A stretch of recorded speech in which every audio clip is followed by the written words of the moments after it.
ಸಾಮರ್ಥ್ಯ ಕೊಟ್ಟ ದೇವರು ಕೊಟ್ಟ ಕೆಲಸ ಪೂರ್ತಿ ಮಾಡುವುದಕ್ಕಾಗಿ ಸಹಕಾರಿಗಳನ್ನು ಕೂಡ ದೇವರೇ ಕೊಡ್ತಾರೆ. ವಿಮೋಚನೆ ಕಾಂಡ 31:6. ಮತ್ತು ನಾನು ದಾನ್ ಕುಲದವನಾದ ಅಹಿಸಮಾಕನ ಮಗನಾದ ಒಹೋಲಿಯಾಬನನ್ನು ಅವನೊಂದಿಗಿರಲು ನೇಮಿಸಿದ್ದೇನೆ. ಅಂದರೆ ಸಹಕಾರಿಯನ್ನಾಗಿ ನಾನು ಒಹೋಲಿಯಾಬನನ್ನು ಅವನ ಜೊತೆ ಇರಲು ನೇಮಿಸಿದ್ದೇನೆ. ನೀವು ಜಾಗ್ರತೆಯಿಂದ ಗಮನಿಸುವುದಾದರೆ, ದೇವರು ಯಾರಿಗೇ ಆಗಲಿ ಯಾವುದೇ ಜವಾಬ್ದಾರಿಕೆ ಕೊಡುವಾಗ ಆ ಜವಾಬ್ದಾರಿಕೆ ನಿರ್ವಹಿಸುವುದಕ್ಕಾಗಿ ಸಹಕಾರಿಗಳನ್ನು ಕೊಡ್ತಾರೆ. ಆದಿಕಾಂಡದಿಂದ ಪ್ರಕಟಣೆಯವರೆಗೂ ನೀವು ಜಾಗ್ರತೆಯಿಂದ ಪರಿಶೀಲಿಸಿ ನೋಡುವುದಾದರೆ ಅದೇ ಕಾಣಿಸುತ್ತದೆ. ದೇವರು ಆದಾಮನನ್ನು ಸೃಷ್ಟಿ ಮಾಡುತ್ತಾರೆ, ಆದರೆ ಅವನು ಒಬ್ಬಂಟಿಗನಾಗಿರೋದು ಒಳ್ಳೆಯದಲ್ಲವೆಂದು ಯೋಚಿಸಿ ಅವನಿಗೆ ಸರಿಬೀಳುವಂತಹ ಸಹಕಾರಿಯನ್ನು ಸೃಷ್ಟಿಸುತ್ತಾರೆ. ಸರಿಬೀಳುವ ಸಹಕಾರಿ ಅವನೊಂದಿಗಿರಬೇಕೆಂದು ಆದಾಮನಿಗೆ ದೇವರು ಹವ್ವಳನ್ನು ಕೊಡ್ತಾರೆ, ಜೊತೆ ಇರಲು ಕೊಡ್ತಾರೆ. ಮೋಶೆಗೆ ದೇವರು ಆರೋನನನ್ನು ಜೊತೆ ಇರಲು ಕೊಡ್ತಾರೆ. ಯೆಹೋಶುವನಿಗೆ ದೇವರು ಕಾಲೇಬನನ್ನು ಜೊತೆ ಇರಲು ಕೊಡುತ್ತಾರೆ. ಎಲಿಯನಿಗೆ ದೇವರು ಎಲಿಷನನ್ನು ಜೊತೆ ಇರಲು ಕೊಡುತ್ತಾರೆ. ದಾವೀದನಿಗೆ ದೇವರು ಯೋನಾತನನ್ನು ಜೊತೆ ಇರಲು ಕೊಡುತ್ತಾರೆ. ದಾನಿಯೇಲನಿಗೆ ದೇವರು ಶದ್ರಕ್, ಮೇಷಕ್, ಅಬೇದ್ನೆಗೋ ಅವರನ್ನು ಜೊತೆ ಇರಲು ಕೊಡ್ತಾರೆ. ಅಷ್ಟೇ ಅಲ್ಲ, ನೀವು ಹೊಸ ಒಡಂಬಡಿಕೆಯಲ್ಲಿ ಏನಾದರೂ ನೋಡುವುದಾದರೆ ಯೇಸು ಕ್ರಿಸ್ತನು ಆರಿಸಿಕೊಂಡ ಶಿಷ್ಯರು ಎಷ್ಟು ಜನ ಆಗಿದ್ದಾರೆ ಗೊತ್ತಾ? 11 ಜನರೋ, 13 ಜನರೋ, 9 ಜನರೋ? ನೀವೇ ಹೇಳಬೇಕು. 9, 11, 13 ಇಲ್ಲವೇ 12? ಇದರಲ್ಲಿ ನಿಮ್ಮ ಉತ್ತರ ಏನು? 11 ಇಲ್ಲವೇ 12 ಇಲ್ಲವೇ 13? ಮಾರ್ಕನ ಸುವಾರ್ತೆ 6ನೇ ಅಧ್ಯಾಯ 7ನೇ ವಚನ. ಆತನು 12 ಮಂದಿ ತನ್ನ ಶಿಷ್ಯರನ್ನು ತನ್ನ ಹತ್ತಿರಕ್ಕೆ ಕರೆದು ಅವರನ್ನು ಇಬ್ಬಿಬ್ಬರನ್ನಾಗಿ ಕಳಿಸಿದನು. ಎಷ್ಟು ಜನರನ್ನು? ಇಬ್ಬಿಬ್ಬರನ್ನಾಗಿ ಕಳಿಸಿದರು. ಒಬ್ಬಂಟಿಗರನ್ನಾಗಿ ಕಳಿಸಲಿಲ್ಲ, ಇಬ್ಬರನ್ನು ಇಬ್ಬಿಬ್ಬರನ್ನಾಗಿ ಕಳಿಸಿದರು. ಅದೇ ದೇವರು ಹೇಳಿದ್ದಾರೆ, ಎಲ್ಲಿ ನನ್ನ ನಾಮದಲ್ಲಿ 2 ಇಲ್ಲವೇ 3 ಜನ ಸೇರಿ ಪ್ರಾರ್ಥನೆ ಮಾಡುತ್ತಾರೋ ಅವರ ಮಧ್ಯದಲ್ಲಿ ಇರುತ್ತೇನೆ ಅಂದಿದ್ದಾರೆ. ಜಾಗ್ರತೆಯಿಂದ ಪರಿಶೀಲಿಸಿ ನೋಡುವುದಾದರೆ ದೇವರು ಯಾರಿಗೇ ಆಗಲಿ ಯಾವುದೇ ಜವಾಬ್ದಾರಿಕೆ ಕೊಡುವಾಗ ಆ ಜವಾಬ್ದಾರಿಕೆ ನಿರ್ವಹಿಸುವುದಕ್ಕಾಗಿ ಸಾಮರ್ಥ್ಯ ಕೂಡ ಕೊಡುತ್ತಾರೆ. ನೀವು ಒಬ್ಬರೇ ಮನೆ ಕಟ್ಟಲಿಕ್ಕಾಗದೇ ಇರುವುದರಿಂದ ನಿಮಗೆ ಗಂಡನ ಸಹಾಯ ಬೇಕಾಗ್ತದೆ. ಗಂಡನಾಗಿ ನೀವು ಎಷ್ಟೇ ಬುದ್ಧಿವಂತರಾದಾಗಿಯೂ ಮಕ್ಕಳನ್ನು ಬೆಳೆಸುವ ಪ್ರಕ್ರಿಯೆಯಲ್ಲಿ ಹೆಂಡತಿಯ ಸಹಕಾರ ಬೇಕು. ಮನೆ ನಿರ್ಮಿಸುವ ವಿಷಯದಲ್ಲಿ ಹೆಂಡತಿಯ ಸಹಕಾರ ಬೇಕಾಗ್ತದೆ. ಮನೆ ಪೋಷಿಸುವ ಪ್ರಕ್ರಿಯೆಯಲ್ಲಿ ಗಂಡನ ಸಹಕಾರ ಬೇಕಾಗುತ್ತೆ. ಇಬ್ಬರ ಸಹಕಾರದಿಂದಲೇ ಒಂದು ಕುಟುಂಬ ನಿರ್ಮಿಸಲಾಗುತ್ತೆ. ದೇವರು ತನ್ನ ದಿವ್ಯವಾದ ಕೆಲಸದಲ್ಲಿ, ಸೇವೆಯಲ್ಲಿ ಯಾರನ್ನೇ ಆಗಲಿ ಕರೆಯುವಾಗ ಆ ವ್ಯಕ್ತಿಗೆ ಸಹಾಯವನ್ನು ಮಾಡುವುದಕ್ಕಾಗಿ ಯಾವಾಗಲೂ ಕೂಡ ಮತ್ತೊಬ್ಬರನ್ನು ಜೊತೆಯಾಗಿಟ್ಟಿದ್ರು. 1ನೇ ಸಮುವೇಲ ಪುಸ್ತಕ 23ನೇ ಅಧ್ಯಾಯ 17ನೇ ವಚನ. ನನ್ನ ತಂದೆಯಾದ ಸೌಲನು ನಿನ್ನನ್ನು ಹಿಡಿಯಲಾರನು, ನೀನು ಭಯಪಡಬೇಡ. ಯೋನಾತನನು ಹೇಳ್ತಿದ್ದಾನೆ, ನೀನು ಇಸ್ರಾಯೇಲರಿಗೆ ರಾಜನಾಗುವಿ. ಎಂತಹ ಅದ್ಭುತವಾದ ಮಾತು ನೋಡಿ. ದಾವೀದನೇ, ಇಸ್ರಾಯೇಲರಿಗೆ ನೀನು ರಾಜನಾಗುವಿ, ನಾನು ನಿನಗೇ ಏನನ್ನುತ್ತಾನೆ? ಸಹಕಾರಿಯಾಗಿ ಇರುವೆನು. ನೀನು ರಾಜನಾಗುತ್ತಿ. ದೇವರು ನಿನಗೆ ಆ ಸಾಮರ್ಥ್ಯ ಕೊಡ್ತಾರೆ. ಅದೇ ಸಮಯದಲ್ಲಿ ನಾನು ನಿನಗೆ ಸಹಕಾರಿಯಾಗಿರುತ್ತೇನೆ. ಯೋನಾತನನಿಗೆ ಅರ್ಥವಾದದೇನೆಂದರೆ ದೇವರು ಅವನಿಗೆ ಸಹಕಾರಿಯನ್ನಾಗಿಡುತ್ತಾರೆ. ನಿಮ್ಮ ಜೀವಿತದಲ್ಲಿ ನಿಮ್ಮ ಸ್ಥಾನ ಏನೆಂದು ನೀವು ಗ್ರಹಿಸಬೇಕು. ನಾಯಕನನ್ನಾಗಿರಲು ದೇವರು ನಿಮ್ಮನ್ನು ಆರಿಸಿಕೊಂಡಿರೋದಾದರೆ ನಿಮಗೆ ಸಹಕಾರಿಗಳನ್ನು ದೇವರು ಕೊಡ್ತಾರೆ.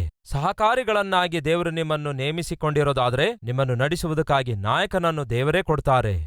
ಈಗ ನನ್ನ ಪ್ರಶ್ನೆ, ಮನೆಗೆ ನಾಯಕನು ಯಾರು ಹೇಳಿ? ಗಂಡನೋ ಇಲ್ಲವೇ ಹೆಂಡತಿಯೋ? ಈ ಡಿಬೇಟಿಗೆ ಅಂತ್ಯವೇ ಇಲ್ಲ. ಕೇವಲ ಬೈಬಲ್ ಮಾತ್ರವೇ ಅದಕ್ಕೆ ಉತ್ತರ ಕೊಡ್ತದೆ.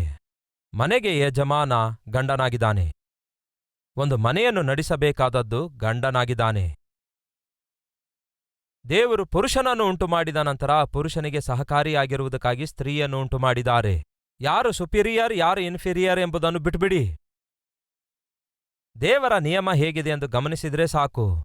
ಒಂದು ಕುಟುಂಬ ಕಟ್ಟಲ್ಪಡಬೇಕಾದ್ರೆ ಆ ಕುಟುಂಬ ನಡೆಸಬೇಕಾದ ಗಂಡ ನಡೆಸಬೇಕು, ಸಹಕರಿಸಬೇಕಾದ ಹೆಂಡತಿ ಸಹಕರಿಸಬೇಕು. ಆವಾಗಲೇ ಆ ಕುಟುಂಬ ಕಟ್ಟಲ್ಪಡುತ್ತೆ. ಗಂಡ ಕೈಲಾಗದ ದಡ್ಡನಾಗಿದ್ರೂ ಸಹ ಹೆಂಡತಿಯೇ ಜಗಳಗಂಟಿಯಾಗಿ ದೊರೆತನ ಮಾಡುವುದಾದ್ರೆ ಆ ಕುಟುಂಬ ಕಟ್ಟಲ್ಪಡಲ್ಲ. ಹಾಗೆಯೇ ಸೇವೆ ಮಾಡುವಾಗಲೂ ಕೂಡ ದೇವರು ಯಾರನ್ನೂ ಸೇವೆಗೆ ಕರೆದಿದ್ದಾರೆ, ಯಾರಿಗೆ ಸಹಕಾರಿಯನ್ನಾಗಿಟ್ಟಿದ್ದಾರೆ ಎಂದು ಗ್ರಹಿಸುವುದು ಒಳ್ಳೆಯದು. ದೇವರು ಕರೆದ ಸೇವಕನು ಸಹಕಾರಿಯಾಗಿರುವುದಾದರೂ ಅಥವಾ ಸಹಕರಿಸಬೇಕಾದವರು ನಾಯಕನಾಗುವುದಾದರೆ ಆ ಸೇವೆ ಮುಂದೆ ಸಾಗಲ್ಲ. ಯೋನಾತನನು ವಾಸ್ತವದಲ್ಲಿ ಸೌಲನ ಮಗನಾಗಿದ್ದ. ಸೌಲನು ರಾಜನಾಗಿ ಪರಮಾಧಿಕಾರ ವಹಿಸಿ ಪರಿಪಾಲಿಸುತ್ತಿದ್ದ.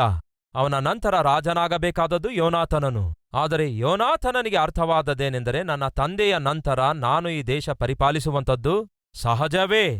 ಆದರೆ ದೇವರು ನನ್ನನ್ನು ರಾಜನಾಗಿ ಆರಿಸಿಕೊಳ್ಳಲಿಲ್ವಲ್ಲ? ದೇವರು ನನ್ನನ್ನು ರಾಜನಾಗಿ ಆರಿಸಿಕೊಳ್ಳುವುದರ ಬದಲಿಗೆ ದೇವರು ನನ್ನನ್ನು ಸಹಕಾರಿಯನ್ನಾಗಿ ಆರಿಸಿಕೊಂಡಿದ್ದಾರೆ.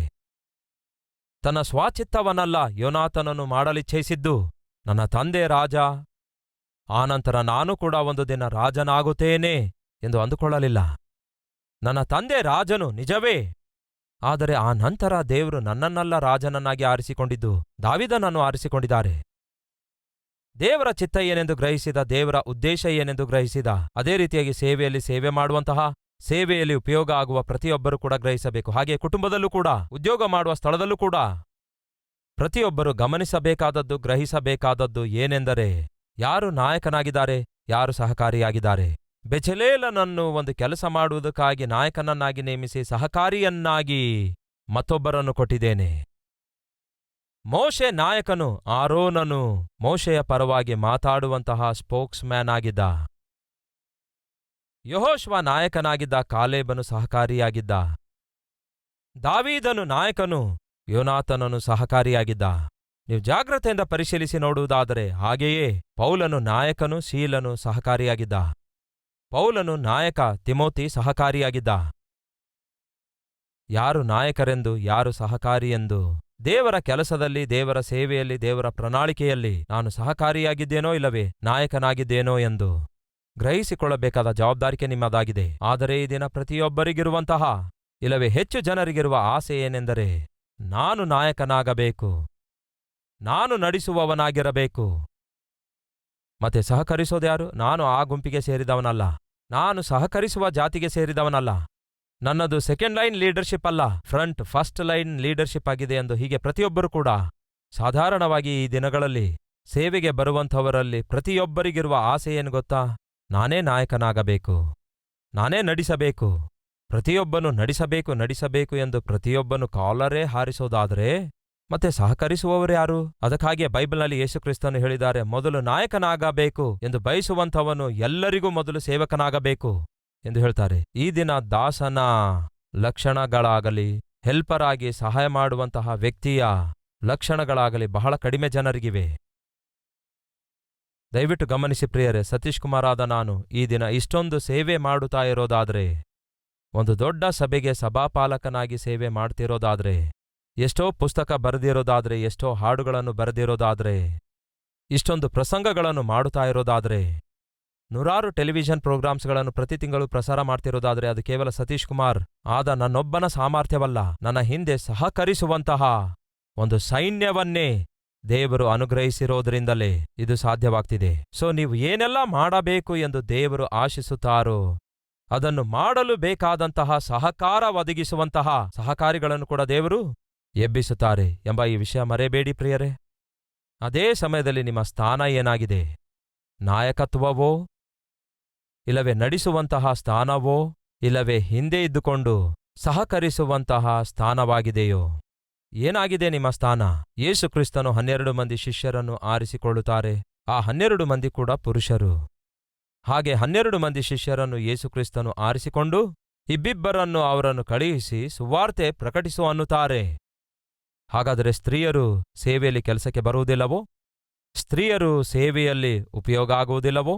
ಸತೀಶ್ ಕುಮಾರ್ ಅವರು ಸ್ತ್ರೀಯರನ್ನು ಸೇವೆಗಾಗಿ ಪ್ರೋತ್ಸಾಹಿಸುವುದಿಲ್ಲವೋ? ಖಚಿತವಾಗಿಯೂ ಪ್ರೋತ್ಸಾಹಿಸುತ್ತೇನೆ.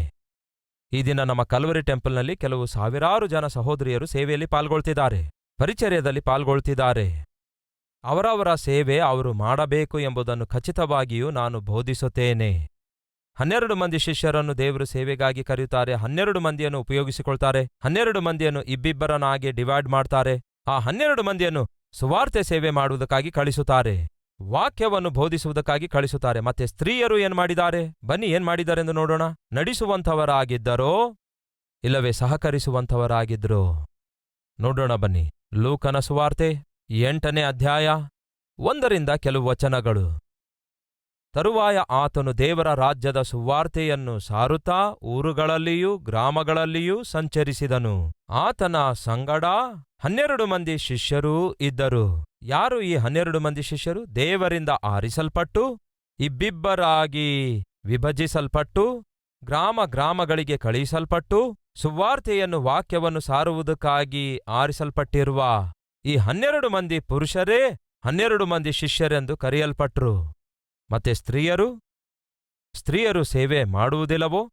ಖಚಿತವಾಗಿಯೂ ಮಾಡ್ತಾರೆ. ಹೇಗೆ? 12 ಮಂದಿ ಶಿಷ್ಯರೂ ಇದ್ದರು. ದೆವ್ವಗಳ ಕಾಟದಿಂದಲೂ ರೋಗಗಳಿಂದಲೂ ಗುಣ ಹೊಂದಿದ ಕೆಲವೊಂದು ಸ್ತ್ರೀಯರೂ ಸಹ, ಅಂದರೆ 7 ದೆವ್ವಗಳು ಬಿಟ್ಟು ಹೋಗಿದ್ದ ಮಗ್ದಲದವಳೆಂಬ ಮರಿಯಳು, ಹೆರೋದನ ಮನೆವಾರ್ತೆಯವನಾದ ಕೂಜನ ಹೆಂಡತಿಯಾದ ಯೋಹಾನಳು, ಸುಸನ್ನಳು, ಇನ್ನು ಬೇರೆ ಅನೇಕರು ಆತನ ಸಂಗಡ ಇದ್ದರು. ಯೇಸು ಕ್ರಿಸ್ತನ ಸೇವೆಯಲ್ಲಿ 12 ಮಂದಿ ಶಿಷ್ಯರು ಅವರಿಗೆ ಕೊಡಲ್ಪಟ್ಟ ಜವಾಬ್ದಾರಿಕೆಯನ್ನು, ಅವರಿಗೆ ಕೊಟ್ಟಂತಹ ಸೇವೆಯನ್ನು, ಸುವಾರ್ತೆಯನ್ನು ಅವರು ಪ್ರಕಟಿಸುತ್ತಾ ಮುಂದೆ ಸಾಗುತ್ತಿರುವಾಗ ಕೆಲವೊಂದು ಜನ ಸ್ತ್ರೀಯರ ಲಿಸ್ಟ್ ಇಲ್ಲಿ ಮೆನ್ಷನ್ ಮಾಡಲಾಗಿದೆ. ಅವರು ಕೂಡ ಯೇಸುವಿನ ಸೇವೆಯಲ್ಲಿ ಪಾಲ್ಗೊಳ್ಳುವವರಾಗಿದ್ರು. ಹೇಗೆ? ಯೋಹಾನಳು, ಸುಸನ್ನಳು ಕೂಡ ಆತನ ಸಂಗಡ ಇದ್ದರು. ಇವರ ಸಂಗಡ ಬೇರೆ ಅನೇಕರು ತಮ್ಮ ಆಸ್ತಿಯಿಂದ ಅವರಿಗೆ ಉಪಚಾರ ಮಾಡುತ್ತಾ ಇದ್ದರು.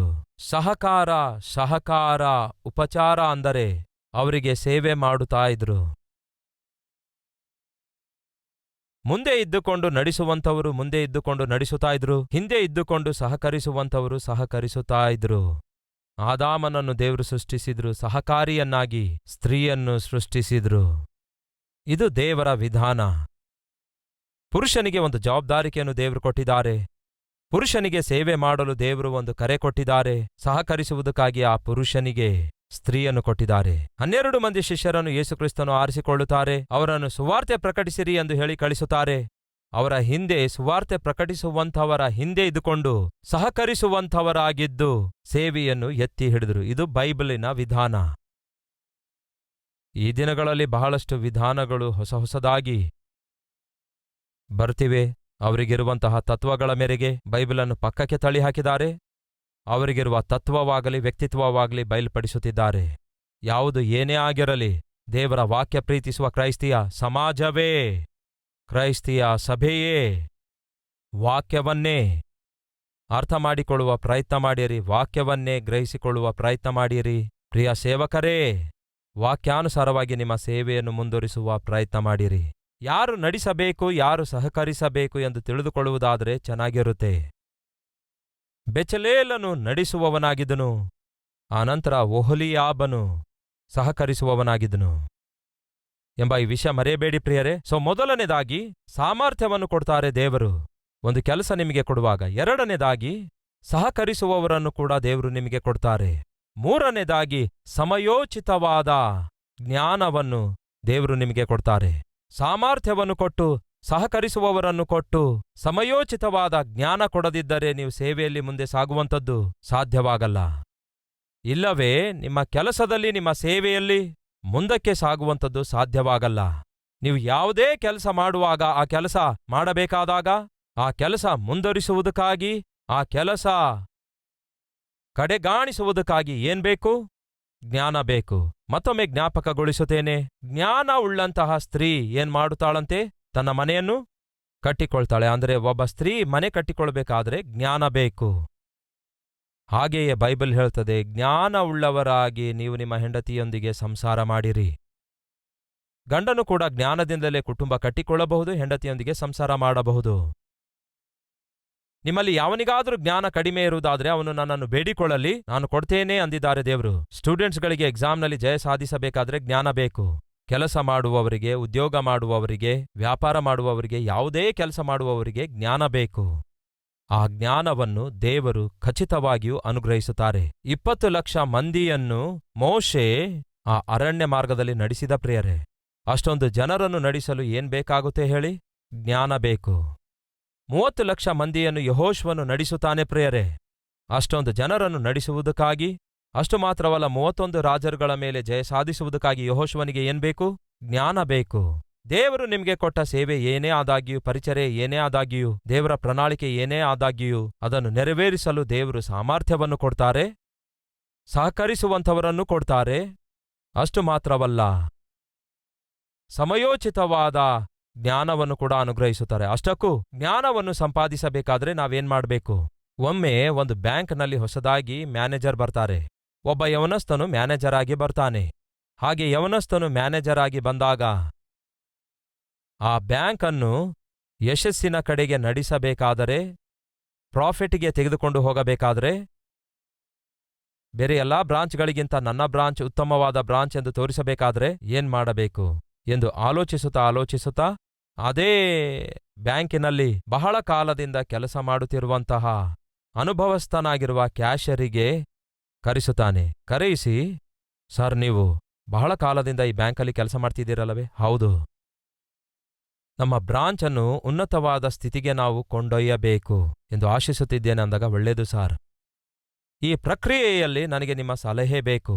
ಈಗ ಹೇಳ್ರಿ, ಏನಿಲ್ಲ, ನಮ್ಮ ಬ್ರಾಂಚ್ ಅನ್ನು ಉನ್ನತ ಸ್ಥಿತಿಗೆ ಕೊಂಡೊಯ್ಯಬೇಕಾದ್ರೆ ನೀವು ನನಗೆ ಹೇಳುವಂತಹ ಇಲ್ಲವೇ ಕೊಡುವಂತಹ ಸಲಹೆ ಏನಾಗಿದೆ? ಆಗ ಆ ಅನುಭವಸ್ಥ ಕ್ಯಾಷಿಯರ್ ಹೇಳ್ತಾನೆ, ಏನಿಲ್ಲ ಸರ್, ಒಳ್ಳೆ ನಿರ್ಣಯಗಳನ್ನು ತೆಗೆದುಕೊಳ್ಳ್ರಿ.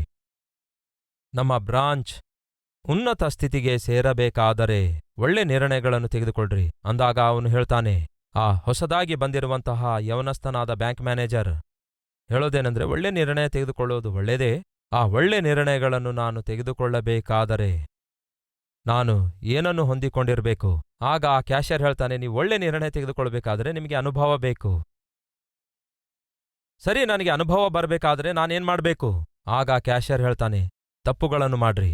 ಏನಂದ್ರಿ? ಹೌದು, ನೀವು ಮಾಡುವ ತಪ್ಪುಗಳಿಂದ, ನೀವು ಮಾಡುವ ಎಡವಟ್ಟುಗಳಿಂದ ನಿಮಗೆ ಅನುಭವ ಬರುತ್ತೆ. ಆ ಅನುಭವಗಳು ನಿಮಗೆ ಪಾಠಗಳನ್ನು ಕಲಿಸುತ್ತವೆ. ಯಾವುದು ಒಳ್ಳೆಯದೆಂದು ಯಾವುದು ಕೆಟ್ಟದೆಂದು ತಿಳಿಯಪಡಿಸುತ್ತವೆ. ಒಳ್ಳೆಯದ್ಯಾವುದು ಕೆಟ್ಟದ್ಯಾವುದು ಎಂದು ತಿಳಿದುಕೊಂಡ ನಂತರ ನಿಮಗೇ ಅರ್ಥ ಆಗುತ್ತೆ ಯಾವ ನಿರ್ಣಯ ಒಳ್ಳೆಯದೆಂದು ಯಾವ ನಿರ್ಣಯ ಕೆಟ್ಟದೆಂದು. ಅಂದರೆ ಸಹೋದರ ಸಹೋದರಿಯರೇ, ದಯವಿಟ್ಟು ಗಮನಿಸಿರಿ, ನಾವು ಮಾಡುವ ಸೇವೆಯಲ್ಲಾಗಿರ್ಬೋದು, ಮಾಡುವ ಪರಿಚರ್ಯದಲ್ಲಾಗಿರ್ಬೋದು ತಪ್ಪುಗಳಾಗ್ತವೆ. ಆ ತಪ್ಪುಗಳು ನಮಗೆ ಯಾವುದು ಒಳ್ಳೆಯದೆಂದು ಯಾವುದು ಕೆಟ್ಟದೆಂದು ತಿಳಿಯಪಡಿಸುತ್ತವೆ. ಅವು ನಮಗೆ ಅನುಭವ ಕೊಡುತ್ತವೆ. ಆ ಅನುಭವಗಳೇ ಒಳ್ಳೆ ನಿರ್ಣಯ ತೆಗೆದುಕೊಳ್ಳುವಂತಹ ಅವಕಾಶ ಕೊಡ್ತವೆ. ಬಹುಶಃ ಈ ದಿನ ಅದು ಕುಟುಂಬ ವ್ಯವಸ್ಥೆ ಆಗಿರಬಹುದು. ನಮ್ಮ ಕುಟುಂಬ ವ್ಯವಸ್ಥೆಯಲ್ಲಿ ಕೆಲವೊಂದು ತಪ್ಪುಗಳು ನಡೆದಿವೆ. ಹೆಂಡತಿಯಾಗಿ ಕೆಲವೊಂದು ತಪ್ಪುಗಳನ್ನು ಮಾಡಿದ್ದೇನೆ, ಗಂಡನಾಗಿ ಕೆಲವೊಂದು ತಪ್ಪುಗಳನ್ನು ಮಾಡಿದ್ದೇನೆ, ಮಕ್ಕಳಾಗಿ ನಾವು ಕೆಲವೊಂದು ತಪ್ಪುಗಳನ್ನು ಮಾಡಿದ್ದೇವೆ, ಒಬ್ಬ ಉದ್ಯೋಗಿಯಾಗಿ ತಪ್ಪುಗಳನ್ನು ಮಾಡಿದ್ದೇನೆ, ವ್ಯಾಪಾರಿಯಾಗಿ ತಪ್ಪುಗಳನ್ನು ಮಾಡಿದ್ದೇನೆ, ಒಬ್ಬ ಸೇವಕನಾಗಿ ಸಭಾಪಾಲಕನಾಗಿ ಕೆಲವೊಂದು ತಪ್ಪುಗಳನ್ನು ಮಾಡಿದ್ದೇನೆ ಎಂದು ಯೋಚಿಸಿ ನಿರುತ್ಸಾಹ ಪಡಬೇಡಿ, ನಿರಾಶೆಗೊಳಗಾಗಬೇಡಿ, ನಿರ್ಜೀವರಾಗಬೇಡಿ. ಇನ್ನು ನಾನಿಂದೇನಾಗುತ್ತೆ ಅಂದ್ಕೊಳ್ಬೇಡಿ.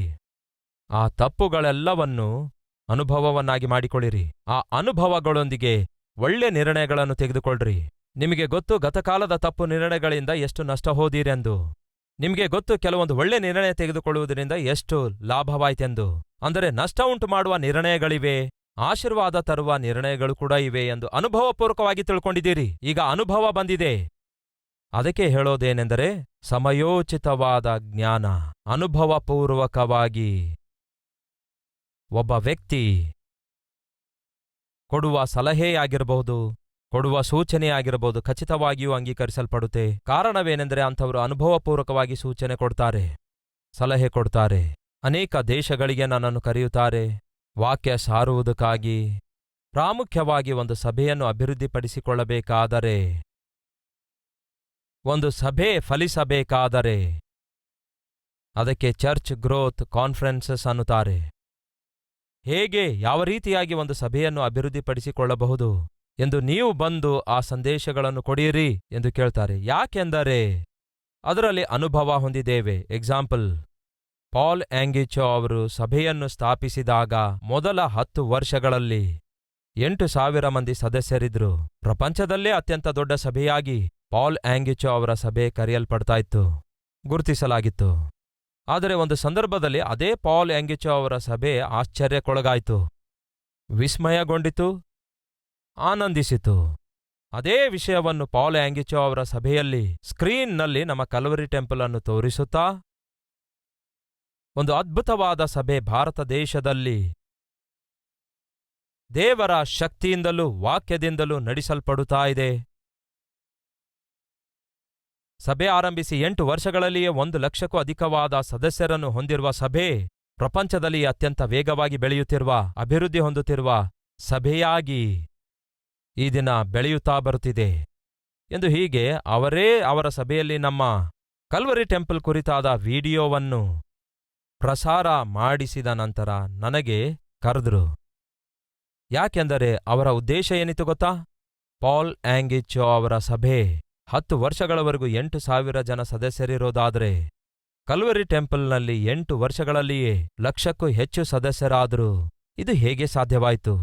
ದೇವರು ತನ್ನ ವಿಶೇಷವಾದ ಕೃಪೆ ಕನಿಕರ ಆ ಸೇವಕರಿಗೆ ಕೊಡದೇ ಇರೋದಾದ್ರೆ, ಸಾಮರ್ಥ್ಯವಾಗಲಿ, ಸಹಕರಿಸುವಂತಹ ಸೈನ್ಯವಾಗಲಿ, ಸಮಯೋಚಿತವಾದ ಜ್ಞಾನವಾಗಲಿ, ಇವೆಲ್ಲ ಒಟ್ಟುಗೂಡಿದ ಹೊರತು ಇದು ಸಾಧ್ಯವಿಲ್ಲ. ಹಾಗಾಗಿ ಸತೀಶ್ ಕುಮಾರ್ ಅವರು ಬಂದು ನಮ್ಮ ಸಭೆಯಲ್ಲಿ ವಾಕ್ಯ ಸಾರಬೇಕು ಎಂದು ಯೋಚಿಸಿ ನನ್ನನ್ನು ಅವರ ಸಭೆಗೆ ಕರೆದಿದ್ದರು ವಾಕ್ಯ ಸಾರುವುದಕ್ಕಾಗಿ.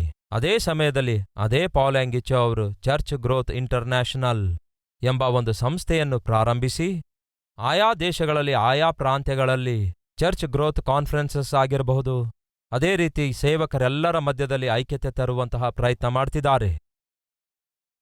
ಆಸಿಯಾ ಖಂಡದಲ್ಲಿ ಹೀಗೆ ಆಸಿಯಾ ಖಂಡದಲ್ಲಿರುವಂತಹ ಸೇವಕರೆಲ್ಲ ಯಾವುದೇ ದೇಶದಲ್ಲಿ ಕೂಡಿ ಬಂದರೂ ಸಹ ನಿಮಗೆ ಗೊತ್ತಾ, ಖಂಡಿತವಾಗಿಯೂ ಸತೀಶ್ ಕುಮಾರ್ ಆಸಿಯಾ ಖಂಡದಲ್ಲಿರುವಂತಹ ನಾಯಕರೆಲ್ಲರಿಗೆ ದೇವರ ವಾಕ್ಯ ಸಾರಬೇಕು ಎಂಬ ನಿರ್ಣಯ ಅವರ ಹೃದಯದಲ್ಲಿತ್ತು.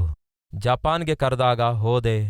ಆಸಿಯಾ ಖಂಡದಲ್ಲಿರುವ ನಾಯಕರೆಲ್ಲರೂ ಅಲ್ಲಿಗೆ ಸೇರಿದ್ರು. ಅವರೆಲ್ಲರಿಗೆ ವಾಕ್ಯ ಸಾರಿದ್ದೇನೆ. ಇಂಡೋನೇಷ್ಯಾದಲ್ಲಿ ನಡೆದಿರುವ ಏಷ್ಯನ್ ಲೀಡರ್ಶಿಪ್ ಸಮಿಟಿಗೆ ಹೋಗಿದ್ದೇನೆ, ದೇವರ ವಾಕ್ಯ ಸಾರಿದ್ದೇನೆ. ಕೊರಿಯಾದಲ್ಲಿ ವಾಕ್ಯವನ್ನು ಸಾರಿದ್ದೇನೆ. ಹೀಗೆ ಈ ನಾಯಕರೆಲ್ಲ ಎಲ್ಲೇ ಸೇರಿ ಬಂದರೂ ಸಹ ಇವರೆಲ್ಲರೂ ಕೂಡ ತಮ್ಮ ತಮ್ಮ ದೇಶದಲ್ಲಿ ಉನ್ನತವಾದ ಸೇವೆ ಮಾಡುವ ಸೇವಕರಾಗಿದ್ರು. ಆಸಿಯಾ ಖಂಡದಲ್ಲಿರುವ ನಾಯಕರೆಲ್ಲರೂ ಸೇರಿ ಬರ್ತಾರೆ. ಆದರೆ ಇವರೆಲ್ಲರ ಮಧ್ಯದಲ್ಲಿ ತಪ್ಪದೆ ಸತೀಶ್ ಕುಮಾರ್ ಅವರು ದೇವರ ವಾಕ್ಯ ಸಾರಬೇಕು ಎಂದು ನನಗೆ ಅವಕಾಶ ಕೊಡ್ತಾರೆ. ಅದಕ್ಕೆ ಕಾರಣ ಗೊತ್ತಾ ಪ್ರಿಯರೇ? ದೇವರು ಒಂದು ಪ್ರತ್ಯೇಕವಾದ ಕೆಲಸವನ್ನು, ಸೇವೆಯನ್ನು, ಪ್ರಣಾಳಿಕೆಯನ್ನು ಸತೀಶ್ ಕುಮಾರ್ ಆದ ನನಗೆ ಕೊಡೋದಲ್ಲದೆ, ಇಷ್ಟೊಂದು ಚಿಕ್ಕ ವಯಸ್ಸಿನಲ್ಲಿ, ಅಂದರೆ ಆ ಲೀಡರ್ಶಿಪ್ ಸಮಿಟ್ಗೆ ಬರುವವರಲ್ಲಿ ನಾನೇ ಚಿಕ್ಕವನು. ಎಲ್ಲರ ವಯಸ್ಸು 60, 70, 80 ವರ್ಷ ವಯಸ್ಸಿನಲ್ಲಿರೋರು ಬರ್ತಾರೆ. ಅವರು ತಮ್ಮ ತಮ್ಮ ದೇಶದಲ್ಲಿ ಅತ್ಯಂತ ದೊಡ್ಡ ಸಭೆಗೆ ಸಭಾಪಾಲಕರಾಗಿರುತ್ತಾರೆ. ಅಂಥವರ ಮಧ್ಯದಲ್ಲಿ ಹೋಗಿ ನಾನು ದೇವರ ವಾಕ್ಯ ಸಾರುವುದು ಆಶ್ಚರ್ಯವೆನಿಸುತ್ತದೆ. ಆದರೆ ಯಾಕೆ ಅವರು ಕರೆಯುತ್ತಾರೆ ಗೊತ್ತಾ? ಯಾಕೆ ನಾನು ಹೋಗುತ್ತೇನೆ ಗೊತ್ತಾ? ಕಾರಣ ಗೊತ್ತಾ ಪ್ರಿಯರೇ? ದೇವರು ಒಂದು ಪ್ರತ್ಯೇಕವಾದ ಕೆಲಸವನ್ನು, ಸೇವೆಯನ್ನು, ಪ್ರಣಾಳಿಕೆಯನ್ನು ತನ್ನ ಸೇವಕನಾದ ನನಗೆ ಕೊಡೋದು ಮಾತ್ರವಲ್ಲದೆ ಸಾಮರ್ಥ್ಯ ಕೊಟ್ಟಿದ್ದಾರೆ, ಸಹಕಾರಿಗಳನ್ನು ಕೊಟ್ಟಿದ್ದಾರೆ, ಸಮಯೋಚಿತವಾದ ಜ್ಞಾನ ಕೊಟ್ಟಿದ್ದಾರೆ, ಅನುಭವದಿಂದ ಕೂಡಿದ ಜ್ಞಾನ ಕೊಟ್ಟಿದ್ದಾರೆ. ಅದಕ್ಕಾಗಿಯೇ ಆ ಅನುಭವಪೂರ್ವಕವಾದ ಜ್ಞಾನದಿಂದ ಸಾರುವಂತಹ ಸಂದೇಶಗಳು ನಮ್ಮ ದೇಶಕ್ಕೆ, ನಮ್ಮ ಆಸಿಯಾ ಖಂಡಕ್ಕೆ ಅವಶ್ಯಕವಾಗಿವೆ ಎಂಬ ಭಾವನೆಯಿಂದಲೇ ಅವರು ಪ್ರತಿ ವರ್ಷ ನನ್ನನ್ನು ಕರೆಯುತ್ತಾರೆ. ಹೋಗಿ ದೇವರ ವಾಕ್ಯ ಸಾರಿ ಬರ್ತೇನೆ. ನಾನು ಹೇಳಲಿಚ್ಛಿಸುವುದೇನೆಂದರೆ, ದೇವರು ಕರೆದಾಗ ಆ ಕರೆಗೆ ತಕ್ಕಂತಹ ಸಾಮರ್ಥ್ಯವನ್ನು, ಸಹಕಾರಿಗಳನ್ನು, ಸಮಯೋಚಿತವಾದ ಜ್ಞಾನವನ್ನು ದೇವರು ಖಚಿತವಾಗಿಯೂ ಅನುಗ್ರಹಿಸುತ್ತಾರೆ. ಅಂತಹ ಸಾಮರ್ಥ್ಯವನ್ನು, ಸಹಕಾರವನ್ನು, ಆ ಸಮಯೋಚಿತವಾದ ಜ್ಞಾನವನ್ನು ಈ ದಿನ ನಿಮಗಿರುವಂತಹ ಕೆಲಸ ಎಂಥದೇ ಆಗಿರಬಹುದು, ಸೇವೆ ಎಂಥದೇ ಆಗಿದ್ರೂ ಸಹ ನೀವು ಸಮೃದ್ಧಿಯಾಗಿ ಹೊಂದಿಕೊಳ್ಳಬೇಕೆಂದು, ದೇವರು ನಿಮಗೆ ಕೊಟ್ಟ ಕೆಲಸ ಸಂಪೂರ್ಣಗೊಳಿಸಬೇಕೆಂದು ಮನಪೂರ್ವಕವಾಗಿ ಕೋರುತ್ತಾ ಈ ಸಂದೇಶ ಮುಗಿಸುತ್ತಿದ್ದೇನೆ. ಬನ್ನಿ ಎಲ್ಲರೂ ಸೇರಿ ಪ್ರಾರ್ಥಿಸೋಣ.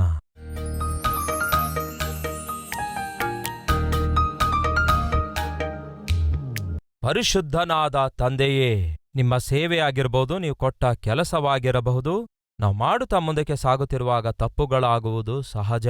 ಆ ತಪ್ಪುಗಳೇ ನಮಗೆ ಅನುಭವ ಕೊಡುತ್ತವೆ. ಅನುಭವದಿಂದ ಕೂಡಿದ ನಿರ್ಣಯಗಳೇ ನಮಗೆ ಜಯ ಕೊಡುತ್ತವೆ ಎಂಬ ಈ ವಿಷಯವನ್ನು ಎಲ್ಲರೂ ಗಮನಿಸಿ, ಗುರುತಿಸಿ, ಯಾವತ್ತೇ ಆಗಲಿ ಎಲ್ಲೇ ಆಗಲಿ ಒಂದು ತಪ್ಪು ಆಗುವಾಗ ನಿರುತ್ಸಾಹರಾಗಿ ನಿರಾಶರಾಗದಂತೆ ಸಹಾಯ ಮಾಡಿರಿ. ಅಪಜಯ ಎದುರಾಗುವುದಾದರೆ ಅಪರಾಧ ಭಾವನೆಯಲ್ಲಿ ಉಳ್ಕೊಳ್ಳದೆ ಅದನ್ನು ಆಧಾರ ಮಾಡಿಕೊಂಡು ಜಯದಲ್ಲಿ ಮುಂದೆ ಸಾಗುವ ಕೃಪೆಯನ್ನು ಮತ್ತು ಒಳ್ಳೆ ನಿರ್ಣಯ ತೆಗೆದುಕೊಳ್ಳುವ ಧನ್ಯತೆಯನ್ನು ನಮ್ಮೆಲ್ಲರಿಗೂ ದಯಪಾಲಿಸಿರಿ.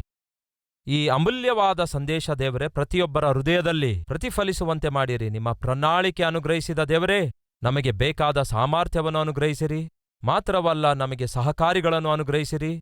ಹಾಗೆ ಸಮಯೋಚಿತವಾದ ಜ್ಞಾನ ಹೊಂದಿಕೊಂಡು ನಿಮಗೆ ಮಹಿಮೆ ಪಡಿಸುವಂತೆ ನಮಗೆ ಸಹಾಯ ಮಾಡಿರೆಂದು ಯೇಸು ಕ್ರಿಸ್ತನ ನಾಮದಲ್ಲಿ ಬೇಡಿ ಹೊಂದಿದ್ದೇವೆ ತಂದೆಯೇ, ಆಮೇನ್.